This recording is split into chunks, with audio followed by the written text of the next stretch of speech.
ಕಾಂಗ್ರೆಸ್ ಸರ್ಕಾರ ಧರ್ಮಸ್ಥಳ ಪ್ರಕರಣವನ್ನ ಎಸ್ಐಟಿ ತನಿಖೆಗೆ ಆದೇಶಿಸಿದಾಗ ನಾವು ಸ್ವಾಗತಿಸಿದ್ದೆವು. ಆದರೆ ಪುಣ್ಯಕ್ಷೇತ್ರದ ವಿರುದ್ಧ ನಿರಂತರ ಅಪಪ್ರಚಾರ ನಡೆಯುತ್ತಿದ್ರೂ ಸರ್ಕಾರ ಅಪಪ್ರಚಾರ ಮಾಡಿದವರ ವಿರುದ್ಧ ಕ್ರಮ ಕೈಗೊಳ್ಳಲಿಲ್ಲ. ಹಿಂದೂ ಧರ್ಮ ಒಡೆಯುವ ಷಡ್ಯಂತ್ರವನ್ನ ಮಟ್ಟ ಹಾಕಲು ಈ ಕಾಂಗ್ರೆಸ್ ಸರ್ಕಾರಕ್ಕೆ ಸಾಧ್ಯವಿಲ್ಲ. ಹೀಗಾಗಿ ಪ್ರಕರಣವನ್ನ ಎನ್ಐಎ ತನಿಖೆಗೆ ವಹಿಸಬೇಕು ಎಂದು ಬಿಜೆಪಿ ರಾಜ್ಯಾಧ್ಯಕ್ಷ ಬಿವೈ ವಿಜೇಂದ್ರ ಹೇಳಿದರು.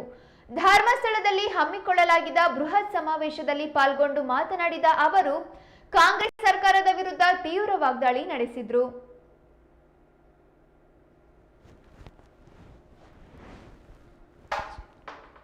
ಧರ್ಮಸ್ಥಳದ ವಿಚಾರದಲ್ಲಿ ಕಳೆದ ಒಂದು ತಿಂಗಳಿಂದ ದಿನನಿತ್ಯ ಅಪಪ್ರಚಾರ ನಡೀತಾ ಇದೆ. ನಾವು ಕೂಡ ಕಳೆದ ಒಂದು ತಿಂಗಳಿಂದ ಬಹಳ ತಾಳ್ಮೆಯಿಂದ ಎಲ್ಲವನ್ನೂ ಕೂಡ ನಾವು ನೋಡ್ತಾ ಇದ್ವಿ. ಏನ್ ಹೇಳಿದ್ರು ನಮ್ಗೆ ಭಾರತೀಯ ಜನತಾ ಪಾರ್ಟಿ ಎಸ್ಐಟಿ ಘೋಷಣೆ ಮಾಡಿದಾಗ ನಾವು ಅದನ್ನ ಸ್ವಾಗತ ಮಾಡಿದ್ವಿ. ಹೌದು ಸ್ವಾಮಿ ಸಿದ್ದರಾಮಯ್ಯನವರೇ, ನೀವು ಎಸ್ಐಟಿ ಘೋಷಣೆ ಮಾಡಿದಾಗ ನಾವು ಸ್ವಾಗತ ಮಾಡಿದ್ವಿ. ನಾವು ನಿರೀಕ್ಷೆ ಮಾಡಿದ್ವಿ. ರಾಜ್ಯ ಸರ್ಕಾರ ಪ್ರಾಮಾಣಿಕತೆಯಿಂದ ನಡೆದುಕೊಳ್ತಾ ಇದೆ. ಧರ್ಮಸ್ಥಳದ ವಿಚಾರದಲ್ಲಿ ಅಪಪ್ರಚಾರ ನಡೀತಾ ಇರಬೇಕಾದ್ರೆ ಅಪಪ್ರಚಾರವನ್ನ ತಡಿತಕ್ಕಂತ ಕೆಲಸವನ್ನ ರಾಜ್ಯ ಸರ್ಕಾರ ಮಾಡ್ತದೆ ಅಂತೇಳಿ ನಾವು ಕೂಡ ತಾಳ್ಮೆಯಿಂದ ಕಾಯ್ತಾ ಇದ್ವಿ. ಆದ್ರೆ ಏನ್ ಮಾಡಿದ್ರು ಕಾಂಗ್ರೆಸ್ ಸರ್ಕಾರ?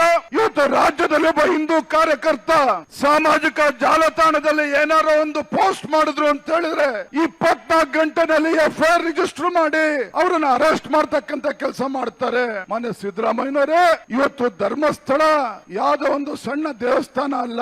ರಾಜ್ಯದಲ್ಲಿ ಕೋಟ್ಯಾಂತರ ಭಕ್ತರಿರ್ತಕ್ಕಂತ ಒಂದು ಪುಣ್ಯ ಕ್ಷೇತ್ರ, ಪವಿತ್ರ ಕ್ಷೇತ್ರ ಧರ್ಮಸ್ಥಳ. ಇವತ್ತು ಇಂಥ ಪವಿತ್ರ ಕ್ಷೇತ್ರ ಕೋಟ್ಯಾಂತರ ಭಕ್ತರಿದ್ರು ಸಹ ಯಾರೋ ಒಬ್ಬ ಬೀದಿಲಿ ಹೋಗ್ತಾ ಇದ್ದಂತ ಬಂದು ಕಂಪ್ಲೇಂಟ್ ಕೊಡ್ತಾನೆ ಅಂತ ಹೇಳಿದ್ರೆ ಒಂದು ಪ್ರಿಲಿಮಿನರಿ ಎನ್ಕ್ವೈರಿನೂ ಕೂಡ ಮಾಡ್ದೇನೆ, ಆ ಅಯೋಗ್ಯ ಬಂದಿರ್ತಕ್ಕಂತ ಹಿನ್ನೆಲೆಯನ್ನು ಕೂಡ ಅರ್ಥ ಮಾಡ್ಕೊಳ್ದೇನೆ ಇವತ್ತು ರಾಜ್ಯ ಸರ್ಕಾರ ಎಷ್ಟೇ SIT ಘೋಷಣೆ ಮಾಡ್ತಲ್ಲ, ನಿಮ್ಗೆ ಭಗವಂತ ಒಳ್ಳೇದ್ ಮಾಡೋದಕ್ಕೆ ಸಾಧ್ಯನಾ? ಆ ಭಗವಂತ ನಿಮ್ಗೆ ಒಳ್ಳೇದ್ ಮಾಡೋದಕ್ಕೆ ಸಾಧ್ಯನಾ? ಒಂದು ಕಡೆ SIT ತನಿಖೆ ಆಗ್ತಾ ಇದ್ರೆ ದಿನನಿತ್ಯ ಅಪಪ್ರಚಾರ.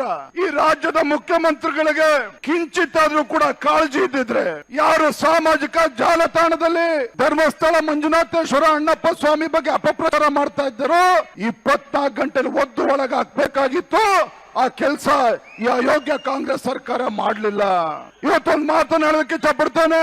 ಶ್ರೀ ಕ್ಷೇತ್ರ ಧರ್ಮಸ್ಥಳ ನಿಂತು ಮಾತನಾಡ್ತಾ ಇದ್ದೇವೆ. ನಿನ್ನೆ ದಿನ ಮಾಧ್ಯಮದ ಸ್ನೇಹಿತರು ಕೂಡ ನನಗೆ ಒಂದು ಪ್ರಶ್ನೆನ ಕೇಳಿದ್ರು. ಸ್ವಾಮಿ ವಿಜೇಂದ್ರ ಅವರೇ, ಸೌಜನ್ಯ ಪ್ರಕರಣದಲ್ಲಿ ಭಾರತೀಯ ಜನತಾ ಪಾರ್ಟಿಯ ನಿಲುವು ಏನು ಅನ್ನೋ ಮಾತನ್ನ ಕೇಳಿದ್ರು.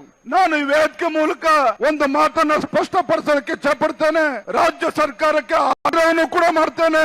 ಇವತ್ತು ಸೌಜನ್ಯ ಹತ್ಯೆ ಪ್ರಕರಣ ಇವತ್ತು ಮರು ತನಿಖೆಗೆ ರಾಜ್ಯ ಸರ್ಕಾರ ಘೋಷಣೆ ಮಾಡಲಿ. ತಕ್ಷಣ ಸೌಜನ್ಯ ಹತ್ಯೆ ಪ್ರಕರಣದಲ್ಲಿ ಮರು ತನಿಖೆಗೆ ಇವತ್ತು ಘೋಷಣೆ ಮಾಡಲಿ.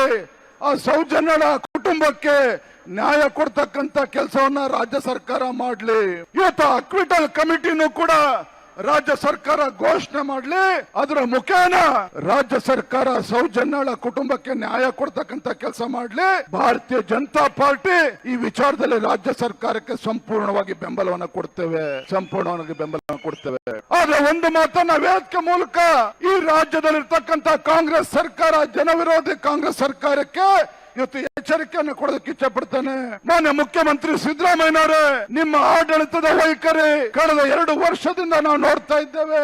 ಇವತ್ತು ಧರ್ಮಸ್ಥಳ ಮಂಜುನಾಥೇಶ್ವರನ ವಿಚಾರದಲ್ಲಿ ಇಷ್ಟು ಅಪಪ್ರಚಾರ ಆಗ್ತಿದ್ರು ಕೂಡ ನೀವು ಸರಿ ಮಾಡೋದಕ್ಕೆ